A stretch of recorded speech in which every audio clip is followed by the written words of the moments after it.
நவராத்திரி 9 நாளும் அம்பிகைய 9 விதவிதமான வடிவங்கள்ல வழிபாடு பண்றது நம்மளோட வழக்கம்.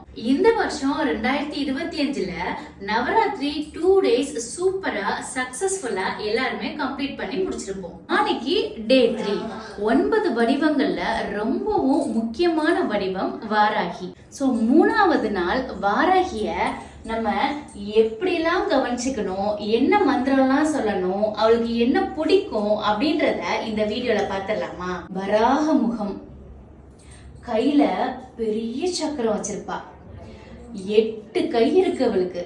பெண்ணோட உடலமைப்பும் இவளுக்கு உண்டு. இன்னும் ரொம்ப முக்கியமான விஷயம், பயங்கர கோவக்காரி. ஆனா பாசத்துல அன்புல அப்படி கட்டி போட்டுடலாம். நீங்க என்ன கேட்டாலும் கொடுத்துருவா, அதுவும் சீக்கிரமா கொடுப்பா.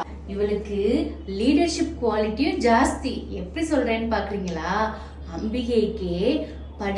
அம்பிகையோட படைக்கு படைத்தளபதியாவே மேடம் தான் இருக்காங்கன்னா பாத்துக்கோங்க. நாளைக்கு கோலம் போடும்போது பூவோட சேர்த்து கோலம் போடுங்க, ஏன்னா இவளுக்கு ரொம்ப பிடிக்கும்.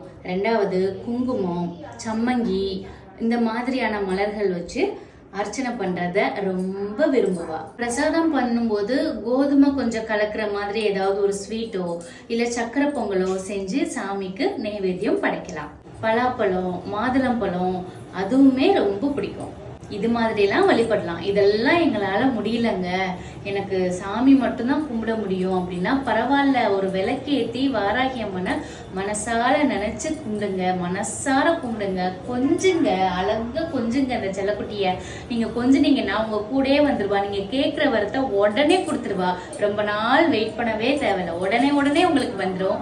ஸோ ஹாப்பியா இருங்க, எல்லாரும் சந்தோஷமா இருக்கணும். எல்லாரும் நவராத்திரியான டே 3 வாராகி அம்மனை ஸ்பெஷலா பூஜை பண்ணுங்க. நீங்க நினைச்சது கண்டிப்பா நடக்கும்.